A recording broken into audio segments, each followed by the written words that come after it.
go. Hey, we are live. My microphone covers up my tie. So that was not a complaint. Cowboy Bebop canceled. Yeah, that's a good thing. Yeah. But I think someone was working on a tabletop RPG for that setting.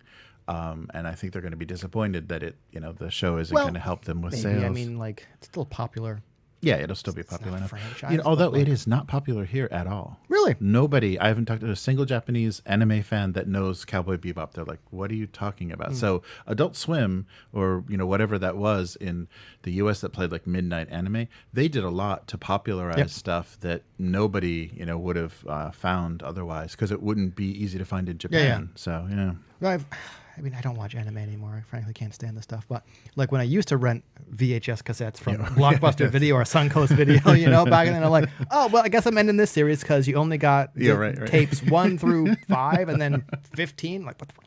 But when I kind of realized what was going on, I'm like, okay, the Pacific Ocean and whatever the U.S. distributors decided to pick up in the era before Netflix and streaming service, like they kind of dictated what would or would not become popular, because if you couldn't get it, I mean, now you can kind of get it. But I've often wondered that, or not wondered, but thought about how things that are popular in Japan at that time did not mean they were going to be popular in the U.S. It's kind of like, I don't know how they could pick and choose very well, and like probably what was cheapest. And really popular stuff. Whatever the rights were cheap to, the Gundam. I think was only popular in Canada, like only made it on television and was popular. So it never came down, but it was, huge. It's like one of those generational things here, but it didn't really make it over. Prior to the news about the live action series of Cowboy Bebop getting canceled, there was like some article in someone where it's like, this Netflix series is going to bring, popularity to the anime or the franchise. And someone had a kind of sarcastic response like, oh yeah, sure. It wasn't Toonami and Cartoon Network running it like for 10 years that did that. No, it was the Netflix series. Sure. Keep thinking that, buddy. Yeah. Yeah. Yes, and like I was saying right before we went live, I think it's just they're going to start pillaging anime because comic books are all tied up. Like, you've got the, Disney and Warner Brothers have all the, except for the, Valiant and the C class. Well, maybe they start looking there, right? Well, they have already. Netflix did a Bloodshot movie with The Rock, I think. I forget. Is that what that was? Yeah, I forget who's that. I forget who they cast. But, so... I don't know. I think they need to give up on comic books and, start thinking. You don't... Okay, I guess... I was going to say the success of the Marvel movies proves that you can do comic book adaptations, but does it? Or does it just prove that if you have the marketing arm the size of Disney, you can make anything popular? Okay, I'm not going to say it's exclusively that, but I mean... But it has a lot to do with it, though. Yeah. I'm sure. Yeah. It is definitely a non-zero factor. And their idea of like kind of cookie cuttering everything is like, we're going to make 21 movies that are going to climax to this thing, and they're all going to be really similar. Well, I mean, we're not going to, and I don't think, like, as opposed to like what Warner Brothers has done, every movie is different. Every movie has a different tone, and you're like, hard to keep track of. Okay, I guess we're getting not off topic, but we're talking nerd stuff. Like on the one hand, I was kind of, the problem with the cookie cutter thing with the Marvel things is, as people have pointed out, the individual movies, there can be no character progression because the character has to be able to slot into their big movies, like the Avengers. And like, okay, like I think I've seen most of the Avengers movie, and I'm like, okay, you did a great job in leading up to that kind of arc, and everything kind of filtered on that, and that was cool. I think studios, what's bigger than Disney? I think studios are going to try and do the same thing, and it's like, can we not? I'm like looking at, which movies are you excited for 2022, and looking at it, it's like every single one of them was a Disney property. Yeah. Right? Yeah, like Star Wars, Marvel, all these other things. And there were a few DC things, and it's like, why am I supposed to be excited about this thing that's just showing Disney has a media monopoly, right? Yeah. But then you talked about DC just kind of doing scattershot. Suicide Squad. Okay, I haven't seen the new one. Oh, fuck, right? It was kind of... it wasn't terrible. There were some interesting parts. But then you had, drawn the name, the standalone Harley Quinn movie. Right. The Birds of Prey. Which I thought was fantastic, right? I really enjoyed that one. So if you all do cookie cutter, you're not going to end up with that. Where if you do scattershot, maybe you're like, that was awesome, but then you also have shit. Yeah, and I think just one more thing that I think they really figured out by making the movie so kind of similar and anodyne, they reduced the risk. Like you didn't have a big success and then a big loss, so that you're kind of at zero. You know, they were all like mildly successful, so it kind of carried the whole thing. I don't know. It's a weird. We'll never see that again. I don't think Disney's going to be able to pull that off again. We'll never see that again because everyone's pretty burnt out on that. Are they? Idea anyhow? I think so. I mean, I don't know. We don't have normal anything yet, so it's hard to tell. But I don't think. Like Eternals, Shang-Chi, and Black Widow are like, everyone's Scarlett Johansson's like, oh, did you hear? Oh, no. More gossip. So she sued Disney, whatever, Disney Marvel, for the money, the residuals for it going to streaming. As she should. Yeah. You're Disney. And her character's dead, in the MCU. Yep. And comic book character being dead. Yeah, that's true. But they're going to give her another character. So she's going to be cast as something else. So I bet that was part of the deal. It's like, okay, sorry we screwed you. We'll give you another character. And she's like, this is such good money. Oh, this is so easy because I just do the talking parts and then some stunt double with a wig, does all the jumping around in the green screen. Oh, okay. Well, you know what?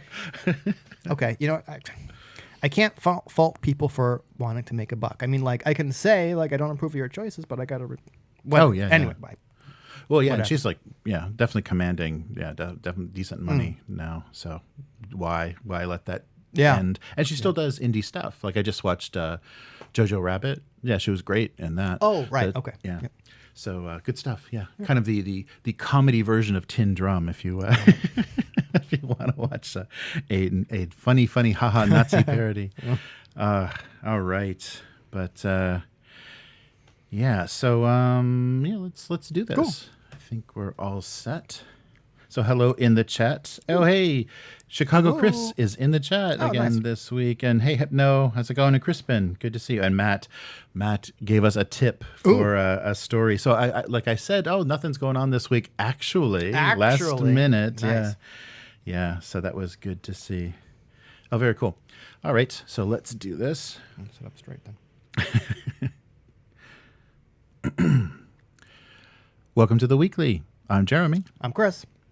And before we get started, I wanted to read a comment that somehow kind of disappeared on our YouTube. I found it in a little app we have to kind of look at stats, but it's not showing up anywhere else on YouTube. But it's in regards to the Street Fighter RPG that we talked about last week. So David S. said, Street Fighter, the button mashering.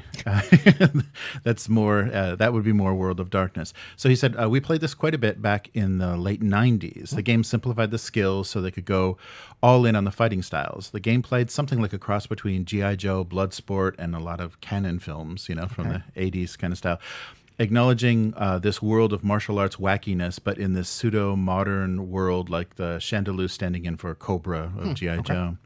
And if you liked to roll dice and fight using World of Darkness, this was the game for you. If you didn't, I'm sorry, because I think it inspired World of Darkness Combat, which tried to incorporate some of the Street Fighter concepts into the core setting and left one felt clunky, and two pulled the focus from the more narrative aspects of the setting. So it's interesting that they actually, that experiment, actually had some, like trying to figure out how do we do a pure fighting game with a storytelling system, actually did influence their main properties. So thanks Dave for the comment. I'm sorry it didn't show up. I don't know what filter is eating it up or whatever, but I appreciate the feedback. That was very cool. Someone that actually played the game. All right. So this week on the Weekly, the return of TSR. TSR sues Wizards of the Coast. Okay. Just in case you missed them, they're in fact back again. Cortex Prime open game license. This is something we talked about a little bit before the cast last week, and so I thought we would kind of cover that. And I didn't know much about it last week and was reluctant to talk about it because I was expecting them to respond and fix things. And as far as I know, there's been kind of no news on it. Right. Yeah. So it's okay to talk about it now because there's not going to be any redemption. There's no redemption arc on this story. It's just bad. Vaesen expansion, so the Mystic Britain and Ireland. The U.S. West Coast ports congestion may be slowing, so we may, by the beginning of next year. The congestion may be slowing, Yeah, right? yeah, So in other words, traffic may be speeding up. Yeah, right, Okay. yes, yeah. Yeah, so all those ships sitting off the coast of California may actually find port. 2000 AD RPG license ends. Oh, And that's why the Judge yeah. Dredd is on the table. And Forged in the Dark bundle. cool. So let's get started. So the worst. I want to thank our patron Matt for sending me a message through Patreon. So as I said last week, our patrons are amazing. They do a lot to help Keep the show running. to help the cast and help me know what's going on and actually add something interesting. So if you'd like to become a patron, patreon.com/upturntable, and this is another installment in our continuing series of As the Gygax Turns. Oh my God. The soap opera daytime drama of what's left of the family and TSR. Right. So you can just imagine Gary on like a little spit, spit in under however he's interned, just continually rotate. That's the graphic if we had one. So TSR is back, and they're looking to sue Wizards of the Coast. For? It's interesting. Yeah, it's a very interesting approach they're taking. I think they suggested this a little bit before they disappeared, before they went kind of radio silent. So it's been a few months, and we haven't heard much. So I guess people are calling it TSR 3 in kind of the tabletop. Okay. Yeah, because they're the third. that thing that kind of came. And I thought it had been renamed and they were still going to try to do something, Right. but I guess not.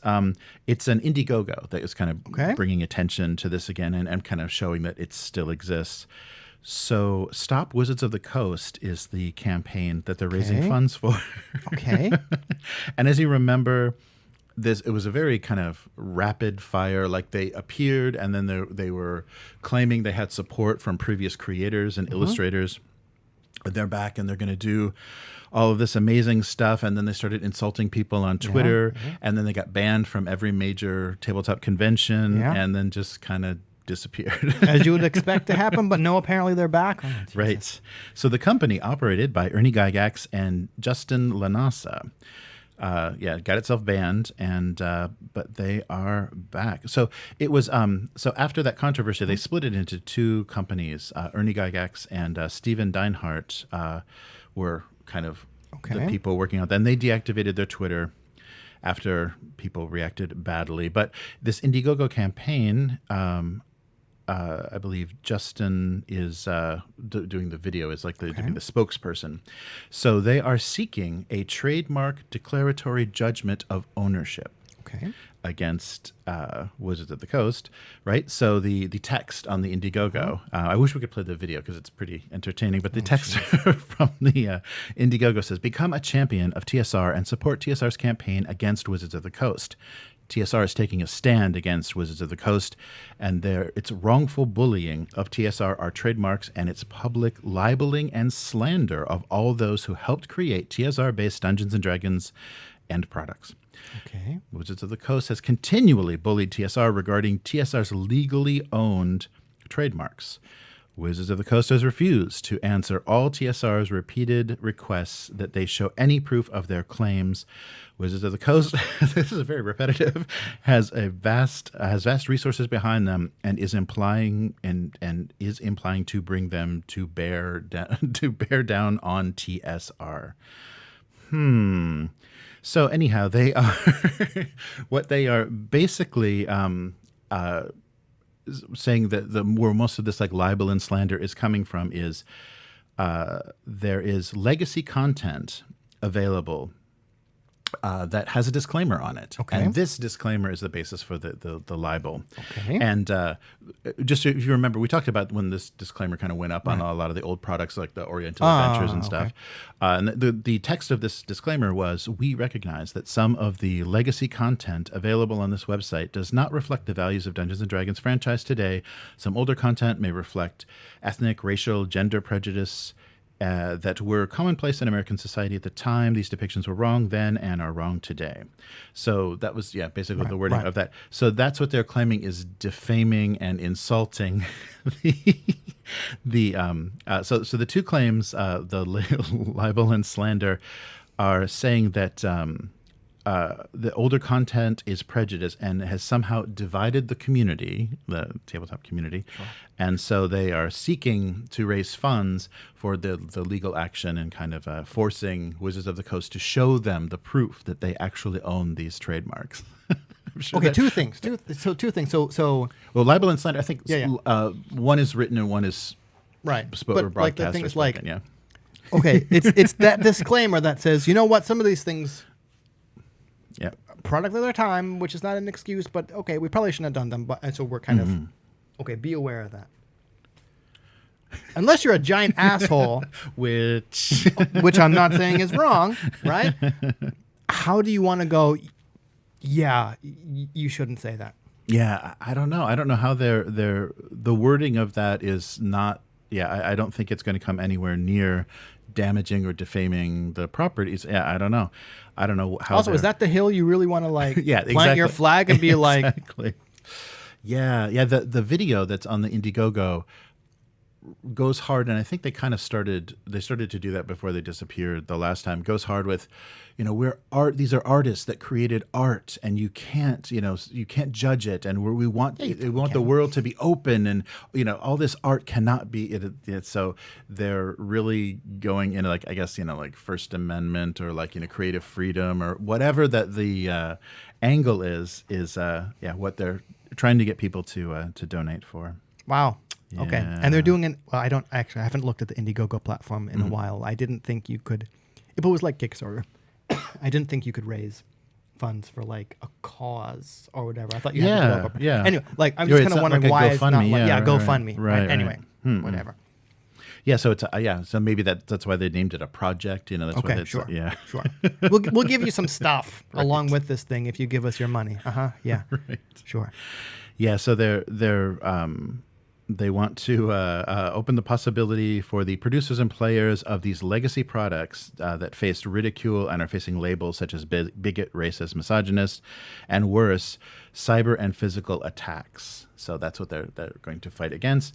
And at the time of this recording, it's got about $600, just under $700 of their $50,000 goal. So it doesn't look. I mean, good luck with that. Yeah, I guess Indiegogos can kind of run continuously. So okay. I don't think you don't have to time limit them. So we'll see. And I don't know. This is a really weird angle that they're taking, and I don't know why they want to raise this. I mean, because it's not going to be hard. I don't think they should spend the time or the legal resources to do it, but it's not going to be hard to shut this down or to just, or it's not even going to make it. A judge will just throw this out. Yeah. So, yeah. This kind of seems like a grift. Yeah, yeah. This kind of seems like, right, hey, you mad, angry OSR bigot who are being tired of getting called a racist because you like Oriental adventures, kick us some money and we'll force those bullying SJWs to stop calling you a bigot, right? That's right. kind of the angle they seem to be going. So good luck with that. Yeah, it's really weird. I mean, they're complaining. Okay, it's divided the fandom, but that's what this is doing as well. Fandom? Yeah. Stop being a fucking racist. Yeah. or you stop doing this. Like play the game. Yeah, just play the game how you want because at your table it's your game. So why are you making these stances about how I don't know. It's amazing. Sad. I would not say amazing. I would say sad. Sad. It's amazingly sad. It's amazingly sad. Sadly amazing. Yeah. Yeah. So we'll see. This just will be a recurring thing, but it gives us fun content, and I'm not going to put a link to the Indiegogo. We're not going to give them any attention. It's just funny to see. Well, we've given a lot of attention. We're not going to make it easy to go. Yeah. You're going to have to Google the. Yeah. So in other words, if you're just passingly curious and not going to invest the time to do it. Yeah, there you go. Right. Yes. So, but it's fun to see this keep coming up and these strange angles that they're taking. Like there's money to be made in people's anger or people's. There definitely, you know what? Sadly, there definitely is. Yeah. Right. But so like, if you're going to do a grift, do a better grift than this. Right. Come on, put some thought into it. That's true, and it's just a shame that now younger players, their image of TSRs. Oh, the company that's like always suing. Yeah, those guys. They're always like disappearing and coming back with some new angle, some grift. That grifter company, right? Yeah, that grifter company. Yeah. So yeah, But more tabletop controversy. So we talked off air a little bit about this, but the Cortex Prime open game license, the terms of that were posted, and they differed a little bit from what was originally talked about on the Kickstarter for Cortex Prime. And so a pair of licenses, and so the statements from the design team that were originally on the Kickstarter seemed a little bit at odds with the legal reality of these proposed licenses. And so the owner of Cortex Prime is Fandom. So Fandom community manager Melly Docot posted a little bit to try to calm things down, and was basically saying that all the trademarks and copyrights in and to the Cortex system and game mechanics, mods and whatever, which I think they're calling. This is the legalese. Yeah, this is the legalese. Sorry, this is the legalese that became part of the Cortex system. Any of the mechanics, mods, and other rules you're created or altered become available for all members of the Cortex community is under this license linked above. Sorry, I missed her quote here. It's coming. I'm sorry. The key goal, there we go. The key goal for the Cortex Prime has always been to develop an ecosystem where game mechanics, mods is what they're calling it, are shared between creators, where the community can build off of what Cortex Prime provides, and put back a version of what they make into the system for the next community creator. Right. So, and even Cam Banks kind of chimed in as well, and saying kind of essentially the same thing on Twitter: an ecosystem by which you add back to it when you make more stuff for it. Right. So, but basically the problem is you're doing free work for them that they own and then can sell, right? That they can read. I think so. So I guess full disclosure, I've mentioned it before if you're new to the cast. I worked in a small capacity on the Cortex Prime Kickstarter. They're like, so far we have the Cortex Prime, basically like the rule book, and it is a toolbox, right? Like that's what they call the mods. And I remember, I think Cam Banks said something along the lines of like, he didn't want to call them optional rules because that implies like you don't need them or some are better or others than the others. So like you get a toolbox full of mods, like rule mods that you can kind of like plug and play to the thing, design the thing you want. Anyway, there were 4. I think they called them spotlights that were part of a stretch goal that are like 5 or 6 authors that kind of wrote little rule and setting packages. I was one of them, right? Like nice. I think I'm in like spotlight 5, right? So I wrote like paranormal romance young adult thing. And so I'm kind of conflicted. Like I'm marginally, in terms of like freelancer, I was involved in the project. I got paid for my work, and then I turned it in and said, here you go. So I'm kind of conflicted. What a lot of people were upset about when this came out, or the license came out, was, well, first of all, you can't trademark game mechanics, right? Like we've talked about this with Monopoly. Like you cannot say roll 2d6 and move that many squares. Like you didn't create that. You can't trademark that. So trying to trademark rule mods seems like something that's kind of unenforceable, right? Because it's just dice math, right? Like you can trademark settings and the words and like all that stuff that go around it, not the math. The wording, like you said, of that was, Fandom's going to own anything you make, and it's ours. Right? Yeah. And there was also restrictions on like, nope, you can't sell this. Nope, you can't kickstart this. You can't put it up on Drive-Thru RPG. We're gonna have our own marketplace soon where you can put this up. Yes. And that was just okay, fair enough. It was the community license, right? Which a lot of people, just like myself included, just like to make stuff for the purpose of making stuff and then say, here you go.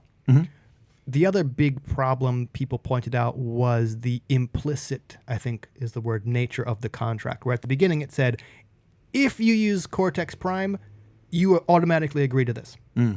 Right. And like I've made and put up some like fan stuff. That like Death Watch game we made essentially kind of used Cortex Prime. I made sheets for the Bubblegum Crisis characters because I thought, hey, that'd be fun. By that those terms, I've already agreed that fandom owns basically any rule mod I created for it. And I understand about the ecosystem thing, right? It's like, no, we want everyone to be able to use the mods that other people come up with, and that's going to make it cool. The wording of it makes it seem like it's ours. Yeah, and we're letting you use it, which isn't great. Then the commercial one was a bit, I think, kind of silly in my opinion, where it's like, we've got a commercial license. Tell us if you want to see it. Right. And in order for us to show it to you, you have to tell us when you're kickstarting your project or when you're crowdfunding, which is like, okay, that's a bit silly. So I think I was really disappointed because I like Cortex Prime. I think it's really cool. I think more people should play it. People looked at this license and just noped the fuck out and being like, no, which is a shame. And I have no insider information, since turning in my draft of rules, like that was the end of my thing. So I don't have any insider information. I wonder if the designers, people like Cam Banks and stuff, were kind of also disappointed or didn't know this was happening, or because fandoms also like owns Wiki and there's a lot of online stuff. I wonder if this is like online language where like they had to say this kind of stuff. Anyway, I'm disappointed and it sucks. And the fact that it's been like a week and a half and there's been kind of no update also kind of sucks. Yeah, no, so. I think that's true.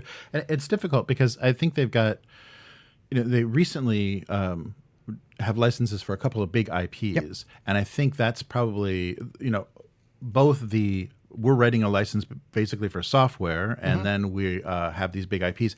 They're really trying to kind of get their ducks in a row. So if they're talking to people about licensing, they're like, well, wait. So people are just going to make all this He-Man stuff, and we're not going to make any money from that? Yeah. So they... I think are trying to make it as friendly for the licensees as possible, and also just kind of get things. And I think it is we talked about this a little bit last week, is software thinking and how software companies work. They're very paranoid and they want to really like nail everything down so no one is going to walk off with a piece of it and start their own company, and you're not creating competition, and that might be part of this. I think it is, or that's my suspicion as well. But you can't really do that with math. I mean, like, it's one thing for someone to say, hey, look at this piece of software I just got. And it's like, this code looks real identical. Yes. Almost identical to ours, right? That's probably... You can't do that with games. Right. So...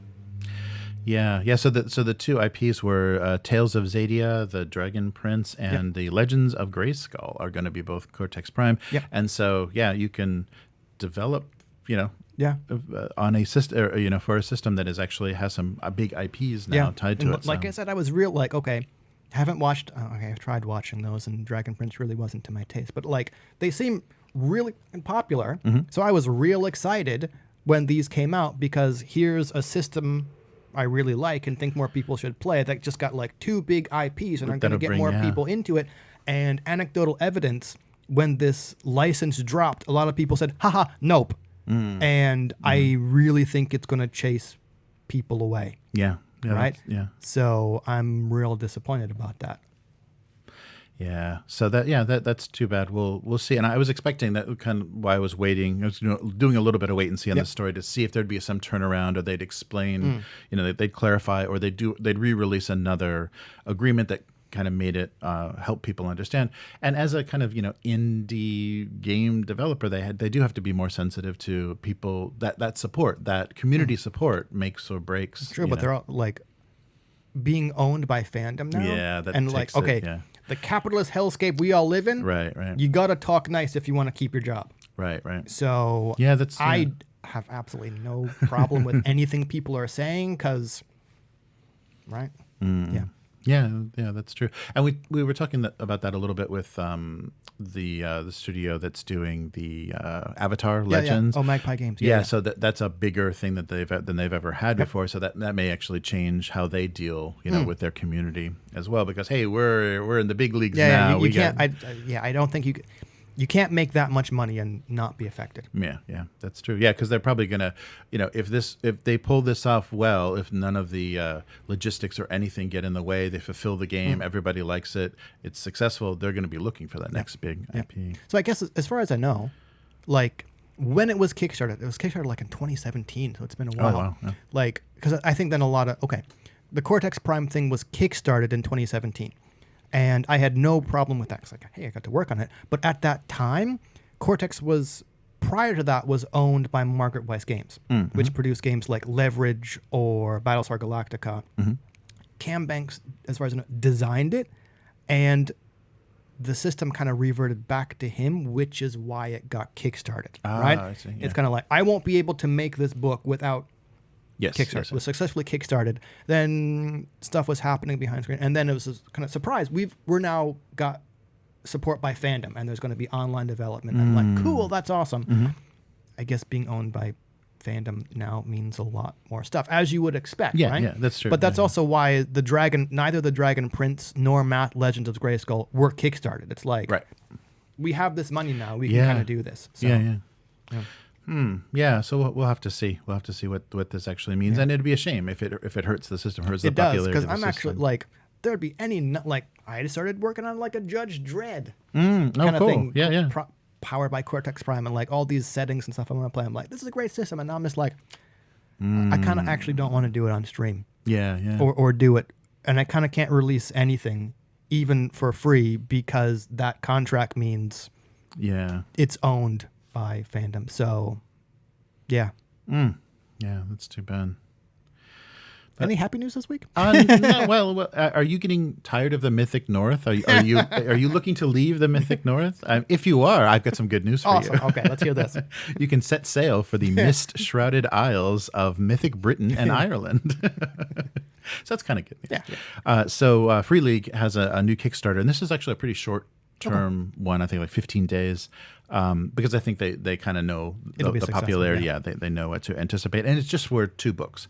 So this is basically a new setting. 2 books.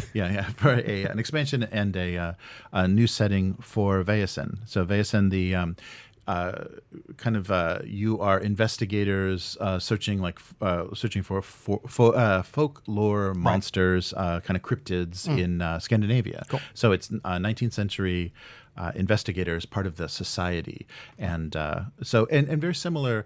I did an unboxing and a flip through of it when the first set came out, and I think people just from watching that were still kind of confused about what do you do in this what game? Do you do? Yeah. But I think it's very similar. If you've played Tales from the Loop or have any idea of that game, you're setting up a mystery, and you have like there's clues. Like basically you're unraveling like events and what's going on in this strange situation, and instead of it being a particle collider buried under your hometown, it's cryptids. You know, it's connected to the folklore of an Is it area. kind of Monster of the Week-ish where everyone comes to the game knowing that there's going to be some kind of cryptid at the end of this movie, and it's not if there is, but kind of what we do about it. Yeah, much more. Yeah, Monster of the Week are kind of like X-Files, not the continuing storyline X-Files, but yeah, the kind of the one-offs where it's like, it's the Jersey Devil or something of that style. So they're shifting now the focus to Britain and Ireland to give us a whole new kind of palette of folklore creatures.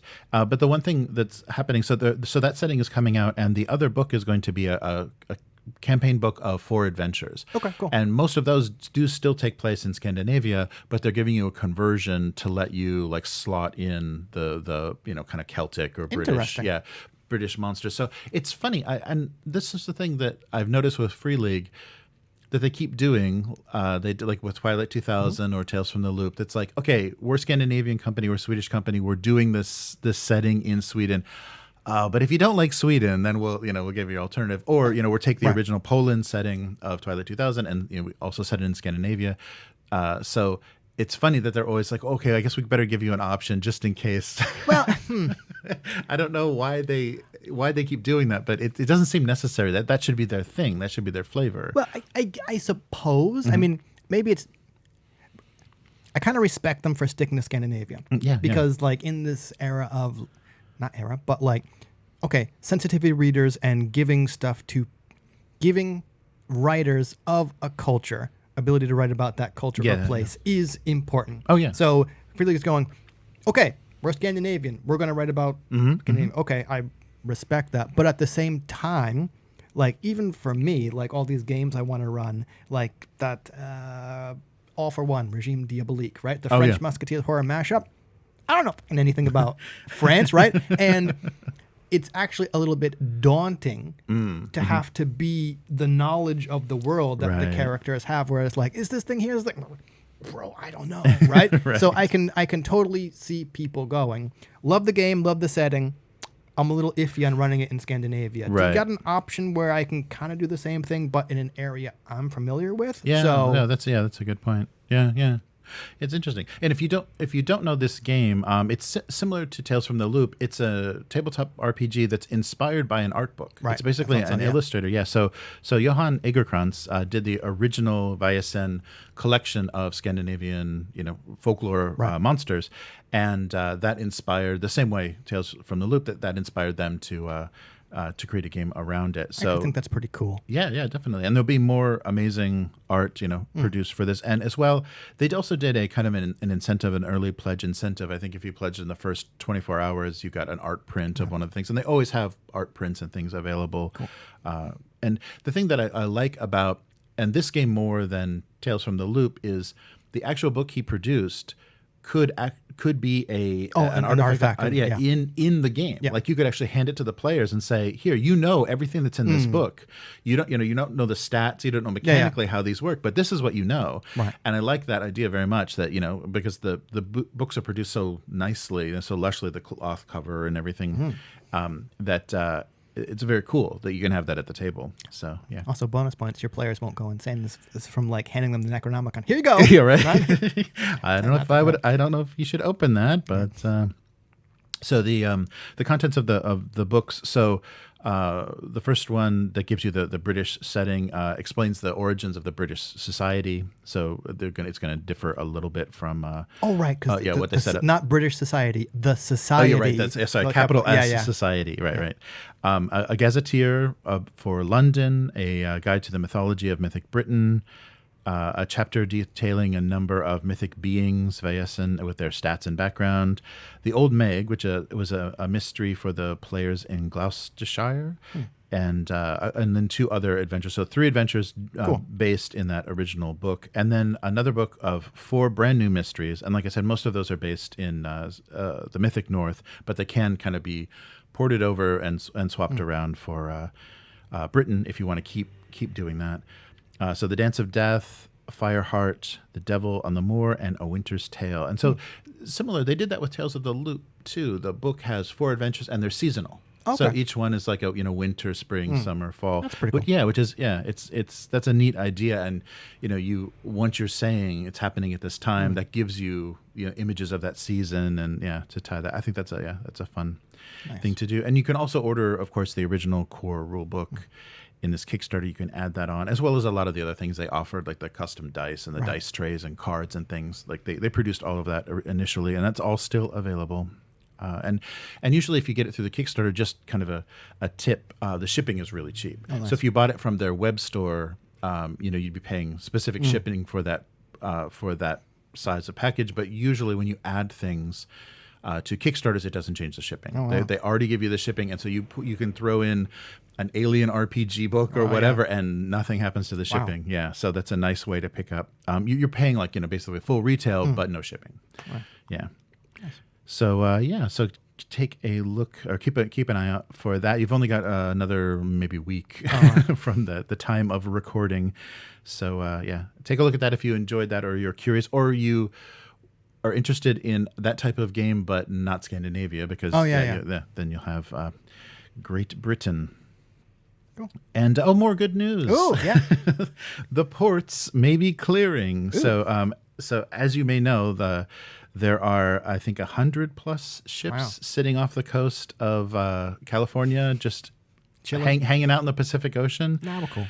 So it's really caused a huge problem, a real backup. And originally they were trying to figure out, is this a labor problem? What exactly is going on? They have a better idea what's going on. And it was solved because they raised the daily fee of for every day this doesn't happen, we're charging you $100 more per container or whatever. And that kind of shook things up a little bit and made it obvious that companies were using the port as just storage for empty containers. So there was no available room to bring anything in and empty anything out. And so it was cheaper just to leave stuff there and pay the penalty than it was to actually transport these containers somewhere else. So once again, it was corporate greed fucking this up. Yeah, of course. Yes. Yeah. Wow. So we're trying, it must be the pandemic. What's going on? No, it's just people that, there's kind of a one-way problem right now where there's too many empty containers. Nothing's headed back to Asia. Everything's coming from Asia. And the reason that is because it's cheaper for us to store it on the boat than in our warehouses. Yeah, right. So yeah, they'll just take the capitalism fucking sucks, bro. Right. So this increased fee has now lowered the number of ships from the previous 110 to about 50 to 60, and so they're expecting that eventually, like by the first part of 2022, we should be looking more relatively normal. Wow. So hopefully that means that cargo and shipping in the U.S. is going to look better, especially for tabletop and that things that are being produced in China. Note to selves: if you want to stick with the company, hit them in their fucking wallet, and then they'll move. Jesus. Yeah, and a funny note to this is because of this slowdown, the plush toy maker Ty of Beanie Babies fame has spent $225 to $300 million airlifting those little beanbag animal-shaped things for the Christmas season from China to the U.S. So they're just flying them in the most expensive way you can fly things. So little boxes of Beanie Babies have been on airplanes all throughout the fall to get ready for the Christmas season. Well, so I guess they're willing. I hope Beanie Babies are a hot item again to absorb that cost. Because wow, I thought people had attics full of these things, expecting to them to go up in price, and they never did. Yet. Yeah. Oh, right. Yeah. It's going to happen. It's going to happen. And those things don't degrade in any way. Plush things full of beans are not going to be full of mice anytime soon. Are they actually full of actual beans or little plastic pellets? Probably some kind of safe, non-reused materials. What is that called? The new contains all new materials. Oh yeah. Wow.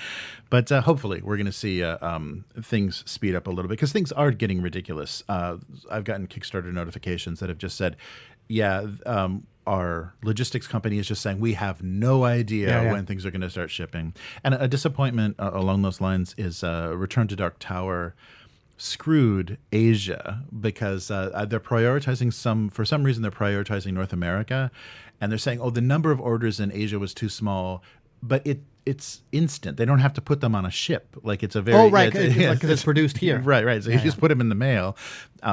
And they're saving them until the end of the year. So the usually the stuff that comes directly from China gets to Japan pretty fast because the routes are good, and they're just basically saying we're not gonna give you that advantage. You're going to be the last guys out of the factory because your orders were too small for us to notice.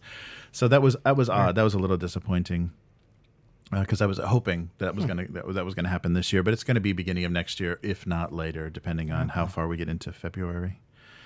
So. And a little bit of bad news. Back to bad news. Yes, sorry. So there was a notice posted by, I'm not sure, I've never heard it said, but I've seen this site all the time. So EN Publishing or N Publishing. So N Publishing World, they do a podcast. They have a whole network of kind of a news network and podcast network for tabletop, and they own the license for the 2000 AD license. So they had the Judge Dredd. Okay. They were producing a Judge Dredd and also a Rogue Trooper and Strontium Dog tabletop RPG, and they acquired that license in 2017 and started making books in 2019. And they're saying a combination of kind of pandemic, not being able to do trade shows and everything. They can't afford to maintain. So the license is reverting back to Rebellion. So Rebellion is they've done Rebellion. I forget the name of it, but they have a new company that they're specifically producing tabletop RPGs with, and they did a Kickstarter where it was a magazine original setting kind of game mechanics magazine in RPG in a magazine that they were sending out, and they were saying we're doing a few of these a year, like quarterly or whatever. And after the pandemic hit, it just kind of stopped. Yeah. But hopefully they'll continue. And the quality of that, I got the first issue. The quality of that was amazing. Oh, wow. So it'd be great to see, if they bring it in-house and start doing Judge Dredd in-house, that'd be fun. Cool. Yeah, I'd like to see that. And so on the table is a couple examples. So this is the 89 Games Workshop and the 2001, 2002 Mongoose. Yeah. Oh, you know what? Sorry, I had this one. I never noticed at the bottom it said Rebellion. Yeah, All I noticed was D20 system. Yeah, so Rebellion's had they've been the licensee for a while, but more recently they've started doing the in-house stuff or like creating like a label or something to do both digital and publishing. Right.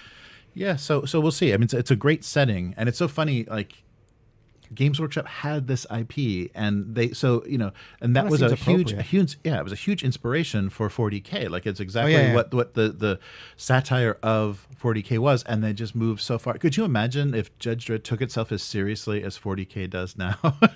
It's like it would be unbearable. Well, like you say that, but as much as I liked it, and as much as a good movie as this, Dredd. I think you could watch Dredd. Oh, completely straight. Like the Carl Urban. I think you could watch it straight. Oh, because like I'm thinking about it, like, but there's a part, and I gotta go. So I'm prolong this thing, but like apart from knowing the background of Judge Dredd and knowing its satire, there's not a lot of there's not a lot of satire or comedy in the recent Dredd.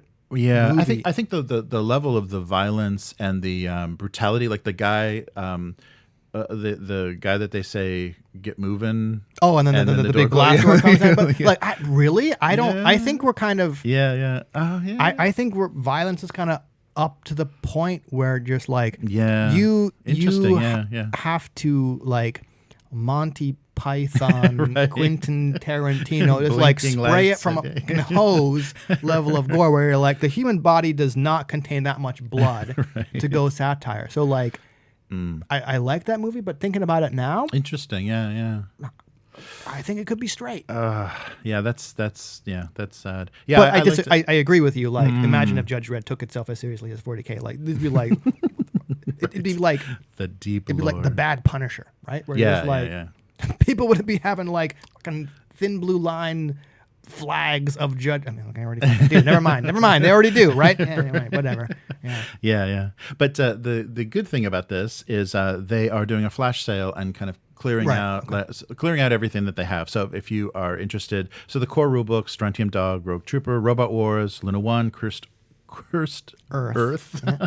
Oof. And the GM screens, tokens, and things are all kind of up for sale, and while supplies last. Right. So we'll see what the future of the RPG looks like. Yeah, interesting. But and one more thing. Yep. A good deal. Bundle of Holding is doing a Forged in the Dark bundle, and so for $10 you can get four excellent RPGs, all based on the Forged in the Dark system. So, of course, the original Blades in the Dark. Which I still want to play. Yeah, and Into the Dark, a dungeon crawl. Cool. Errant Deeds, a fairy tale-inspired RPG, and then the Cyber plus Punk, CBR+PNK, cyberpunk setting for one-shots and things for I have that too. For that same setting. Yeah, so for $10 on the basic level, that's a pretty good selection. If you don't have any of those games or you would like PDFs of all of that, that's a DRM free too. Yes, yeah. So very good. And then if you step up to 35 US, you get a huge bonus collection with a ton of other adventures and settings and things all in that system. Cool. So, yeah, maybe we can run a Blades in the Dark campaign in 2022. Yeah, that'd be fun. It's only next month. My God. Yeah, the thing that I've heard, like the system is very playable and easy to get your head around, but the like we were saying before, the game master has to do a lot of work on the setting. Like the setting is already pretty rich. Like the city of Duskfall or something like that. Like I think it is. It's like what, walled city with like early printing press era technology and stuff. Everything's powered by ghosts and the sun is burnt out. But the thing is, like, although it has a flavor and a setting, it's not based on anything. Yes. Right? So it's not. Oh, that's true. It's So kind of you can make like, it- as long as we're within this sandbox, I can kind of do whatever I want. So like that's a good point. haunted printing presses and electricity powered by ghosts, I can kind of that's see a good what that's point. doing. Yeah, but, yeah. Oh, that's true. That's true because you don't have to. You can very much make it yours and and basically tail it to the group, the group at the table. So they're like they're not really going to want to do a lot of what steampunk parkour or whatever. Yeah, maybe. But the thing is, like, if you don't want to do heists, play something else. Yeah, because that's what the game is. Yeah, that's right. Yeah, like the game is like heist based. Yeah. Yes. Yeah, so I think it works well for like for a specific like a dungeon crawler, cyberpunk as well. That would be a nice. Oh yeah, as long as you kind of scoot around like heist, like get in, steal this thing, and get out. Right. Not like our goal is to kill all the monsters. Right. And earn XP. You're like, great, play something else. Dungeons and Dragons, maybe. Yeah, that's an interesting thing too. Like to turn like dungeon crawling to a quest is actually a heist, and that puts it in like much more. That's what you're doing anyhow. You're trying to get in there. Roots OSR. Yeah. Like how much gold did you earn, and like how much did you have to spend to get it? Right, and the downtime too. I like that the getting leads and healing and everything in between heists. I like that structure for games. I think that works well. All right, cool. So yeah, I'll put a link to that, and that's all for this week. Cool. And I got to bounce. I'm on Twitter as always, where I'm yelling about my pixel art stuff. Yes. And I may even, my God, start doing video games because I found the Pico 8. Oh thing, yeah. Which is, I'm just like, I've got all these sprites that I paid for. Right. Oh no. Oh yeah. Oh no. Exactly. Pico 8 program's only $14.99. Oh no. Oh no. So Unity is still free, I think. Oh really? Until I make something commercial. So we'll see. Anyway, cool. Nice. All right, but I got to run back to work. Anyway, so I'll all right. catch you all later. So that's it for this week. See you next week. Bye, chat. Bye. Whoop. Bye. Oh yeah. Sorry. Yes. Good.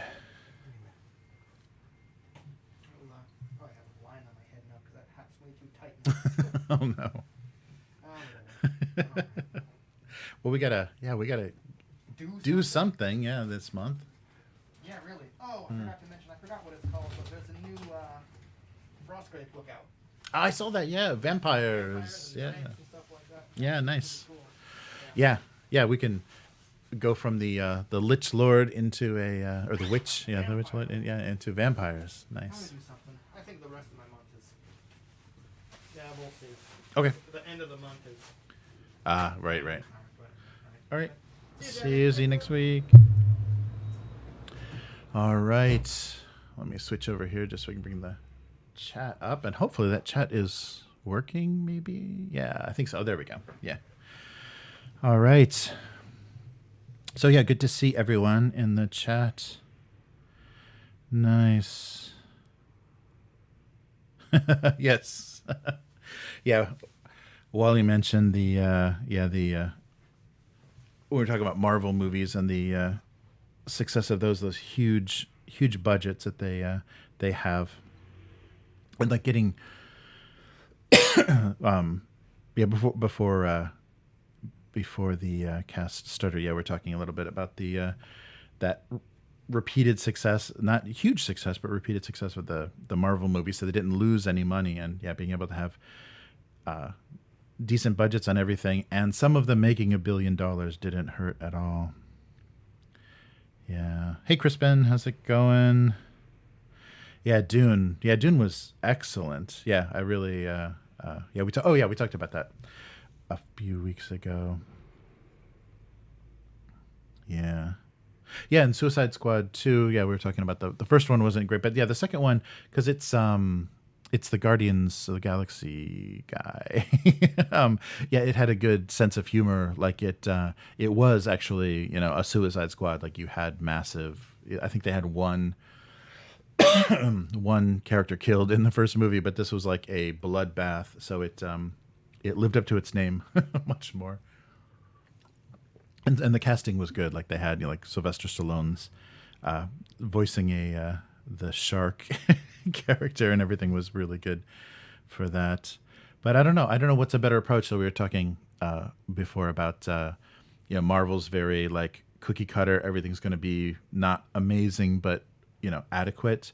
as opposed to the kind of experimental thing that Warner Brothers is doing. Like Shazam is so different from like the Birds of Prey movie, and then their Justice League. They're trying to imitate Marvel by doing the Justice League and Batman versus Superman. That did not go well.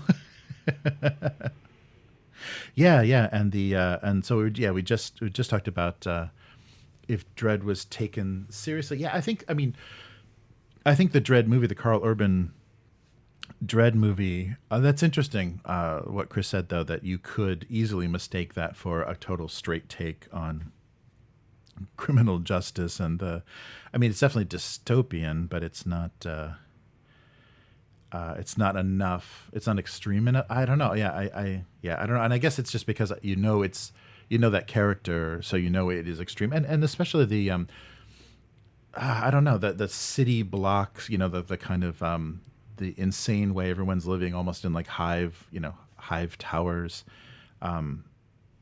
Yeah, I don't know. You have to. If you're negative enough, yeah, you can see that as a straight take because, yeah, it's a funny thing, but just the idea of, yeah, if Games Workshop like kept the Judge Dredd IP and then developed a deep lore for it in for a miniatures game or whatever, and it became this, like the mutants and the Outlanders and everything had such. Because the comics.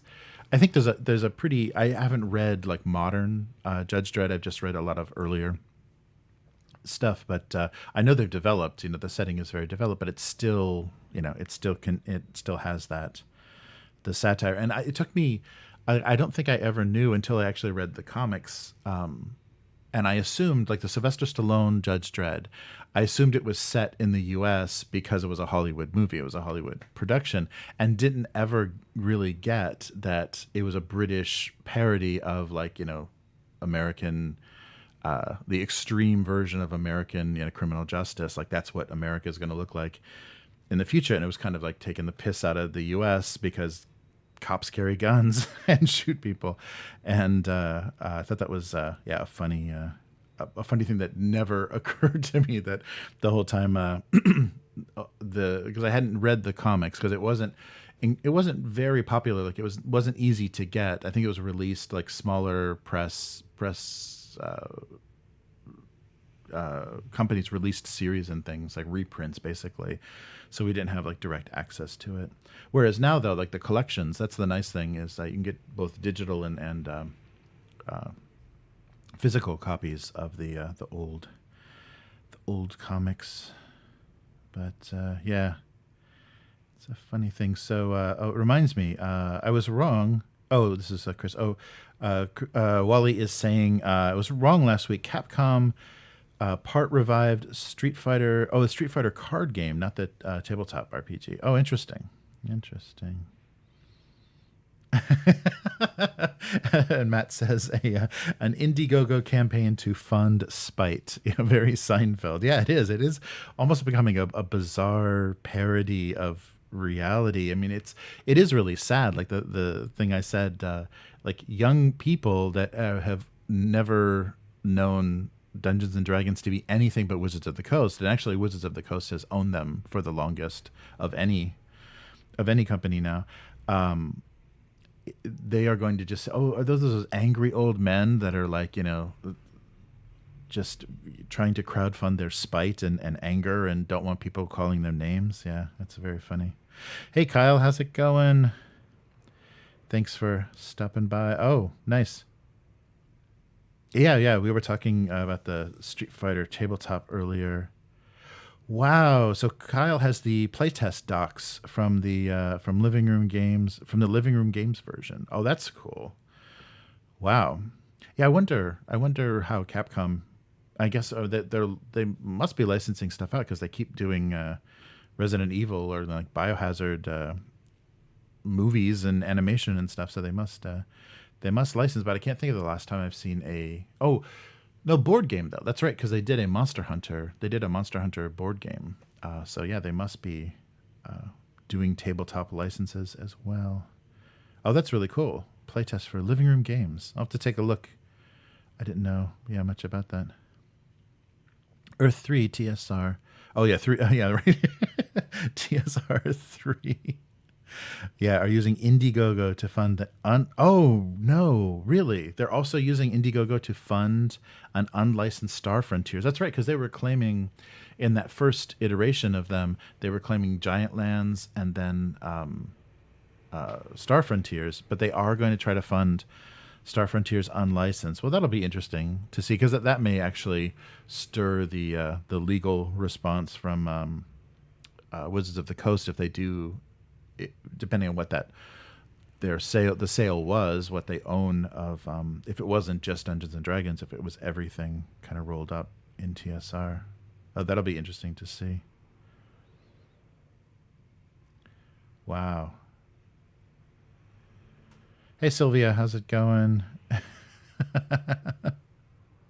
Thanks for watching. Yeah, TSR became Solarian, much like. Right, so that's right, because TSR2, the top secret, the guys that held on to top secret, I'm forgetting the gentleman's name, but yeah, they renamed to Solarian with the very cool retro logo, so much like Earth 2 Supergirl became Power Girl. Yeah. You just have to, once all these multiverse, that's I guess that's appropriate, though. We have a multiverse TSR that's full of angry old men. Yeah, right. That is funny. Yeah, so Fandom, we talked a bit about, so Fandom owns Cortex Prime, and it's a good thing because it's more resources, but it's a bad thing because they're going to act like a bigger company. And Cortex is going to, they got big IPs, because of that. I don't think they could have attracted Masters of the Universe or the Dragon Prince IP without Fandom. But at the same time, it changes everything. Yeah. But Fandom having issues with fans. Yeah, they didn't name themselves very well. They just want to sell you your fandom. They want to sell and manage your fandom back to you. And Matt says, "Oh yeah, the Solarian folks, do a nice top secret. That's right. Yeah, they have a new version of that. Wish they could do a Star Frontiers. Oh, that would be cool. Yeah, that would be really cool if a good company revived Star Frontiers instead of a cash grab type situation. Yeah, an unlicensed, that'll be strange to see, because they were claiming connections with illustrators, Jeff D, and I think some of the illustrators involved. I can't remember the everyone that they were trying to claim was working with TSR3, but that's not going to be the case. Good people. So Solarian, Matt says Solarian are good people. Hopefully this hasn't damaged them. I think the name change was probably a good idea. Distance themselves a bit from what's going on. And Kyle says, as a hand-poured bootleg toy nerd, I am, fully in favor of people making He-Man stuff and the corporate not seeing a cent. Nice. Yeah.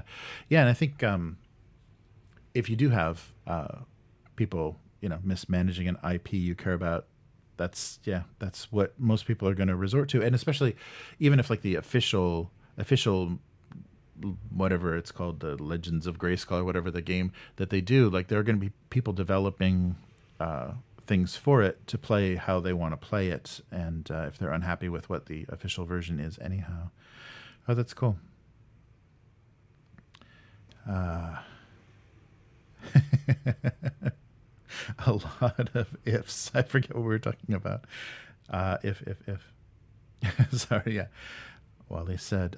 So Kyle said, Recollection made a gorgeous, fully functional porcelain Hodark.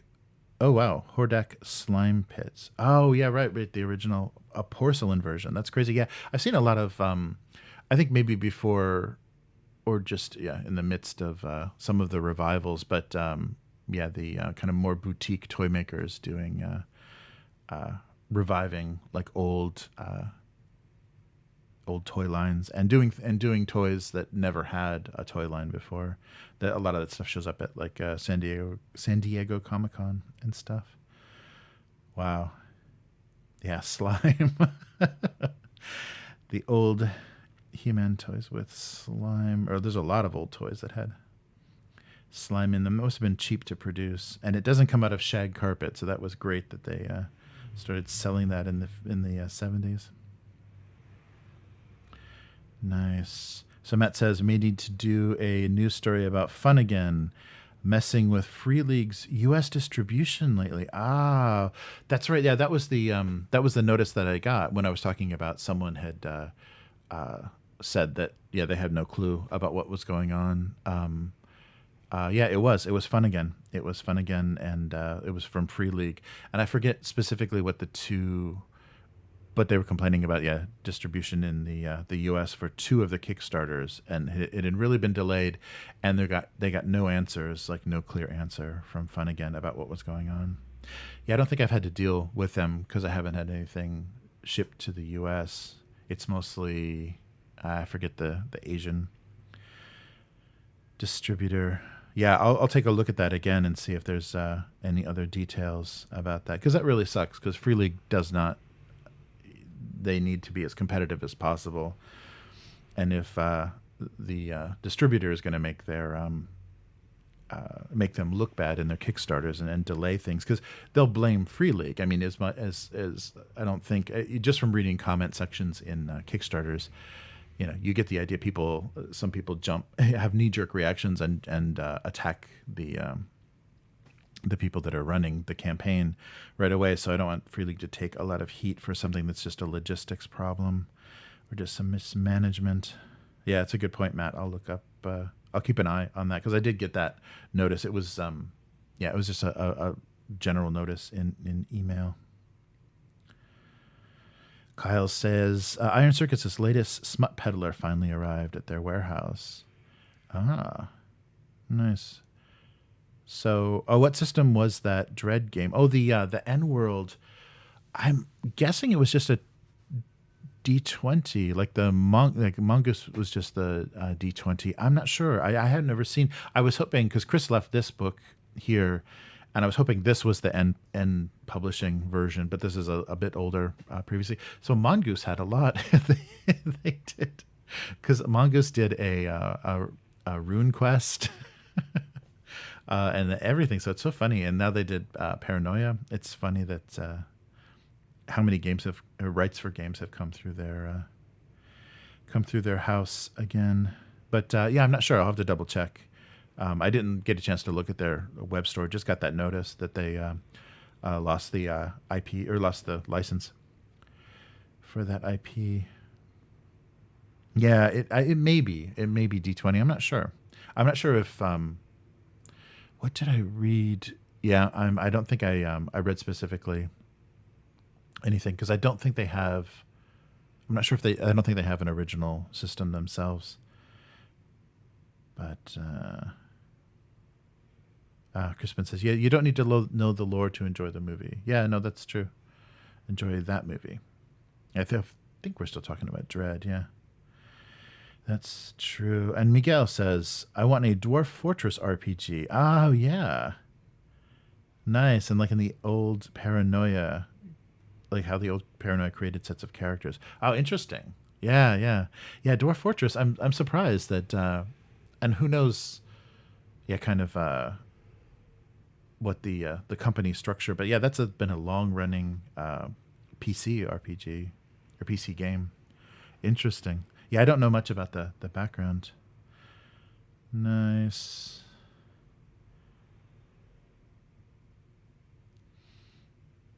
Oh, no, Crispin. Yeah, we haven't reviewed Silver Bayonet. I was going to do a flip through of it. I just got a copy of it from Book Depository. And I read through it already. It's awesome. It's really good. The Joseph McCullough systems are really great. There's enough Frostgrave in there that it's familiar. But it's D10s, and you're kind of, you have a dice pool that you could use to empower things. It's nice. Yeah, I think it's going to be, there's enough familiar, like the stat lines are very Frostgrave, but it's a unit and not a warband, so you're thinking more militarily, but there's like a lot of specialists in the units that can do specific things. like occultists or healers or things. So it's got a different dynamic, and so you're not building like you're not focusing on one magic user. You'll have kind of magic user type characters, but you're building this like a unit to investigate a situation. And I think the roaming monsters and things play a much bigger part. I haven't read through the specific scenarios, but it seems like they use specific monsters. And if you don't have an answer for it, you're going to be at a bit of a disadvantage. And yeah, I really liked how they did that. So yeah, I read through that, and I read through Forbidden Psalm. I really like the rules for Forbidden Psalm too. That's going to be a lot of fun. It's really going to be a lot of fun. So yeah, both of those games. I'll definitely get that in front of the camera. I'll do a stream and a flip through of Silver Bayonet, because it's a beautiful book too. They did a really nice job of producing the book. It's very thematic, and it's got some great illustrations.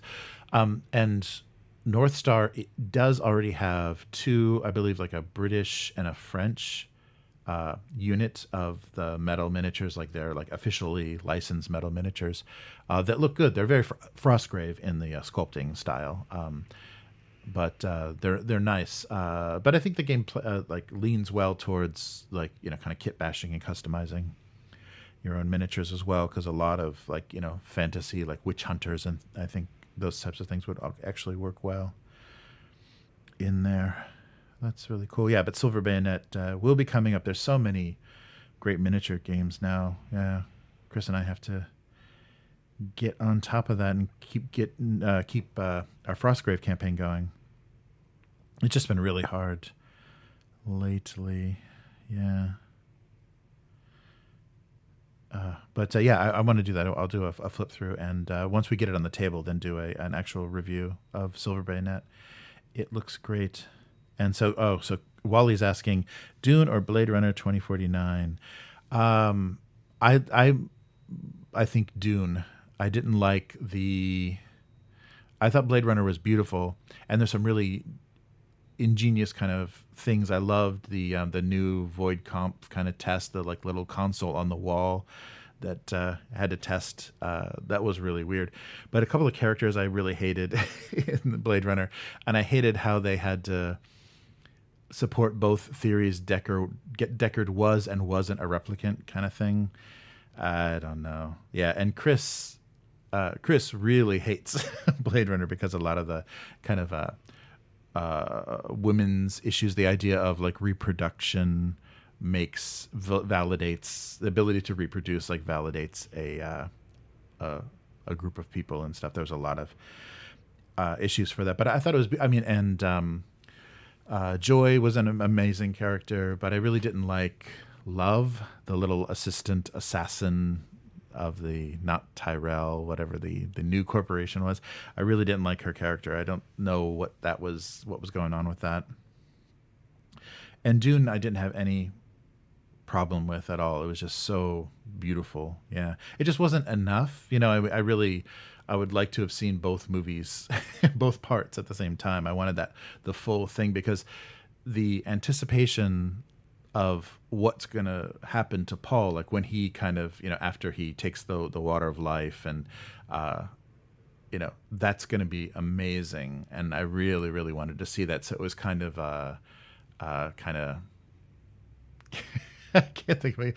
It just kind of like hit a wall, and like, all the good stuff is just about to happen, and the movie ends. So that's a little bit frustrating. But visually, I love what they did with Dune, and didn't love everything about Blade Runner. I like the idea of subverting the am I the one? Am I the having the replicant, think he was somebody special, and then, I'm sorry, that's a huge spoiler, but kind of having the rug pulled out from under him, I thought was good.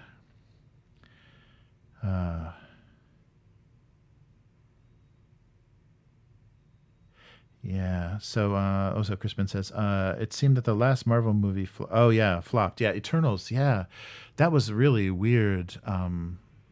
It delayed that for so long, and the director, like in the meantime before it was released, the director won an Academy Award for Nomadland, and then I don't know, and then because of her comments, China refused to screen Eternals, so that takes like a 30-40% bite out of their international box office. I don't know.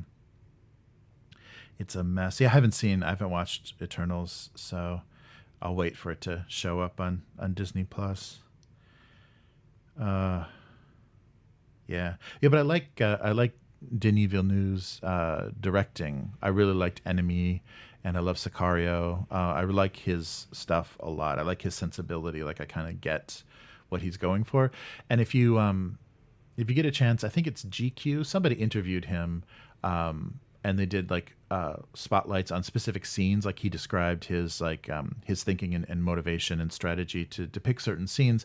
And the one that I saw, I think it's just on YouTube, was the Gom Jabbar scene, and he was talking about why he staged it the way he did, and like what he was going for in a lot of the and kind of things that happened on the set that changed his ideas, like covering the face of the Bene Gesserit mother. She had like a veil the whole time, and he said that was a shame, because it was an amazing actress that was very expressive, so it would have been great to see her face, but with that veil down, it really worked well. There was a whole nother level of their interaction that was, there was something between them. So there's good, there's really good stuff about that, and I think more than any other movie, I really accept the idea that this is his version of Dune, is I think why I enjoyed Dune. So I wasn't like frustrated. That's not like the book, or David Lynch. The Lynch film did it better. I didn't have those feelings. I was really open to the idea of this is this director's interpretation of this film that's an adaptation of these books that I've seen before. And I really accepted that, and so enjoyed the experience and just enjoyed his choices. Whereas with something like Star Wars, like, with Force Awakens or Last Jedi, I was just like pissed off at the director's choices, because it was disruptive, and it it wasn't sorry, it wasn't a translation of a text or anything. So it's just this continuation of this story in this universe, and so the choices were much more offensive and much more disruptive. So yeah, I really that was, I think, one of the first times that I really went into a movie just like interested to see what a director did with it. Like, how are you going to do this? Because it's not not an easy movie to put on, not an easy book to film. Yeah. Yeah.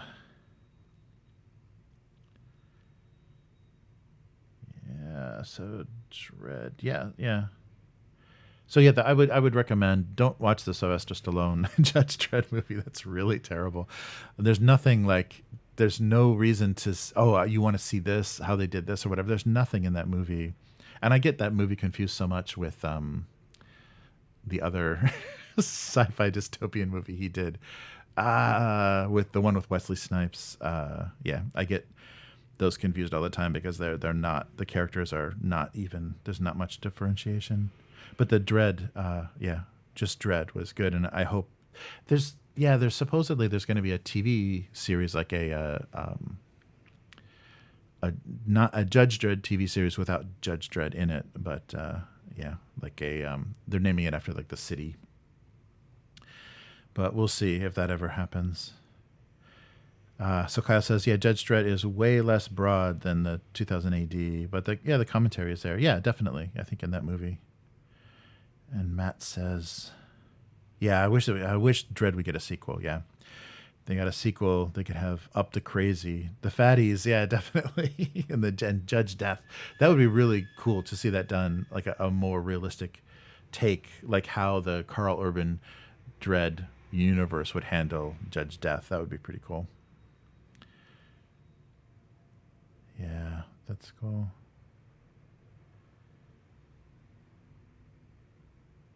Let's see.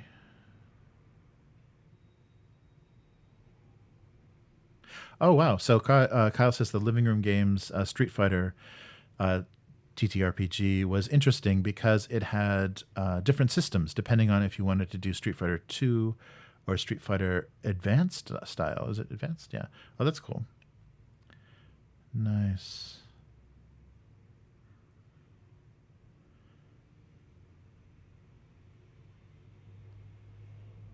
Very cool.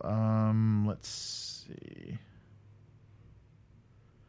Oh, which game is Miguel talking about? Sorry, I totally missed. Oh, that's right, Dwarf Fortress. Yeah, yeah, definitely. I'm really impressed. I've never been able to get into it because it's got such a steep learning curve, but I've heard such amazing things about Dwarf Fortress. Oh, that's cool. So two brothers did it. One for Dwarf Fortress, one did the lore, and then one did the mechanics itself. Yeah, that would be very cool to see.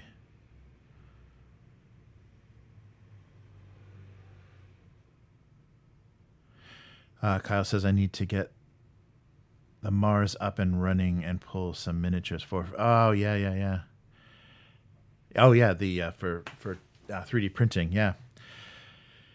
Yeah, definitely. There's some really good. Yeah, I would recommend if you've ever if you're looking at like Patreons of the model designers, the people that are like posting STLs for 28 millimeter. I really like Knucklebones. Knucklebone stuff is really good. He does some stuff that can be used for like weird Napoleonic, like Sludge. He does a lot of stuff that can be used for Sludge or War Master, and recently been doing a lot of stuff that would work well for Forbidden Psalm. Yeah, and there's a huge selection of really dark, cool, intricate stuff. Nice. I also keep hearing Silver Bayonet, like Little Red Corvette in my head. Yes. It does. It does have that same cadence. So Wally says, I saw that same interview with Villeneuve on the box. Yeah, that was awesome. Yeah, I forget who did that. I'm not sure if it was promotion. It was obviously promotion for the movie, but I don't think it was the studio. I think it was some magazine or something was doing like a video interview. And just him talking about his craft.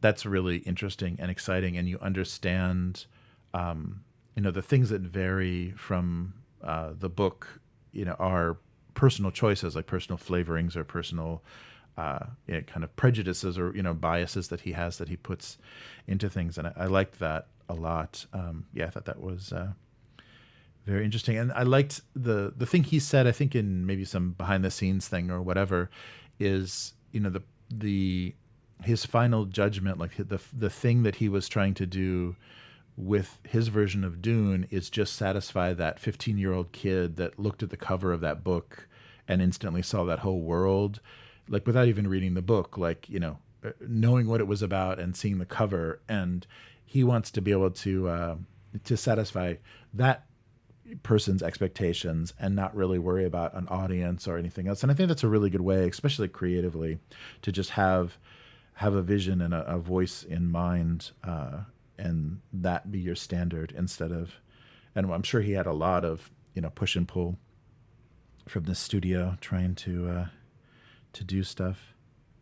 Yeah, Kyle says the new Dune just felt bland to me. I think because not the good stuff didn't happen. It was all set up, so it was kind of slow. But I think it was like a weird intentional choice because it was very still and quiet. In some places, it was noisy in others. Some of the soundtrack is pretty bombastic, but and it had a kind of a clean, not a cleanness, but very sparse design, very streamlined and simple design, kind of like 60s sci-fi, book covers. And but I think they tried to undermine that weirdness by having like a more naturalistic way that the characters talk. I think I mentioned this in another stream, but I liked that. I liked the humanizing of those characters because they were in such an odd world. And I'm not a good judge of bland and boring because that's how I like my sci-fi. I like quiet, ponderous, just unwatchable sci-fi is always my favorite. So I loved like Ad Astra, the Brad Pitt, Tommy Lee Jones movie. I loved that movie, and I don't think anybody made it all the way to the end without falling asleep. But I just like quiet, like Tarkovsky's Solaris and stuff. I love slow, ponderous sci-fi. So that Dune hit right at the that was a good feel. Demolition Man, thank you, Wally.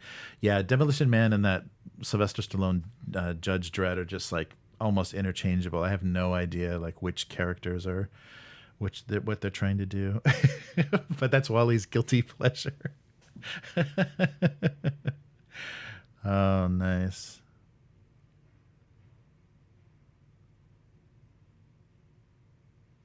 Oh, right, Kyle. Yeah, that's right. The Hammerstein puppet, yeah, was at least good in the Stallone Dread. That's right. That would definitely be something. I'm not trying to think, and I thought there was something else that they did pretty well, like the bikes or something that the judges. There was something in the Stallone. There were a couple of things that were good. I didn't think the costumes, the bodysuits were a little weird, and like he had to take the helmet off immediately. Yeah, I mean he's got a good like weird messed up jaw, like his strange mouth and jaw, like a Sylvester Stallone would have worked well if he would have done it like Carl Urban and not taken the helmet off. I think that would have been good. Oh, interesting. Yeah.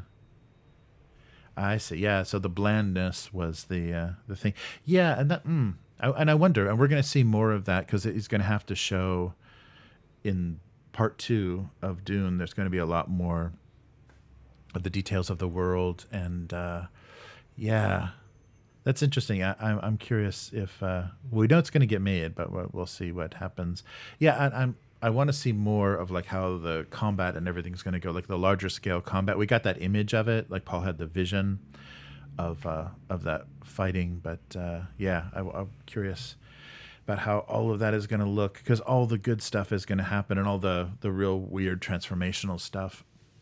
Yeah, I really liked the 2 scenes. I really liked the Gom Jabbar scene, and I really liked in Dune, in the new Dune. And I liked Paul's freak out in the tent, and how I don't think the other film, either the sci-fi series or the David Lynch film, got across the idea of the horror of those prescient, like the images that Paul was seeing, my name, blood and death in my name, the House Atreides flag flying over this, kind of empire taking over, the galaxy, like this, the fanaticism and everything that's going to, arise around Paul, him seeing that and being horrified by it. I like that. I like how that came across. That was really interesting and powerful, and how his mother was like, "Oh shit," like she really got the full feeling of like, what having a son, what the consequences in this whole political situation of having a son are now. It's like, okay, well, we'll see. Rob Schneider, he was in, I think that's no, that's right. He was only in Demolition Man. I kept thinking he was in both too. Rob Schneider. Yes. Yeah, that was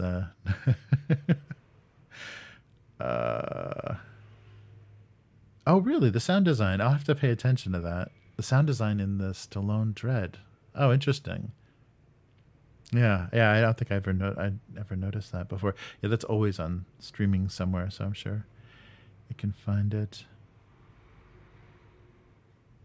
Oh yeah. Dave Bautista would be a good Fergie. Yeah, that's interesting. Nice. Oh, very cool. Yeah, Rob Schneider in a Judge Dredd movie was very. What? Yeah, I thought I heard something behind the scenes, like that was a Stallone call. I think. Yeah, I forget what that was. All right, but yeah, I didn't do the kind of call to action stuff at the end of the stream with Chris because we were running a little bit late. Oh yeah, definitely. Yeah, I'm surprised how well he's done, because I've liked everything I've seen him in. Dave Bautista, I'm talking about. And after Guardians of the Galaxy, I was like, oh, is that, all he's going to be able to do because it fit him really well. But yeah, he was good in Blade Runner 2049, and I thought he was a good Raban. Wait, we didn't see much. Just saw him pissed off, but and I actually we may not see that much of him. I don't know. I also have to see what they do, but I thought he worked well there, at least visually. But yeah, it's funny, and but not great. He not great. I've liked him in everything I've seen him in except Army of the Dead. I didn't think that was a.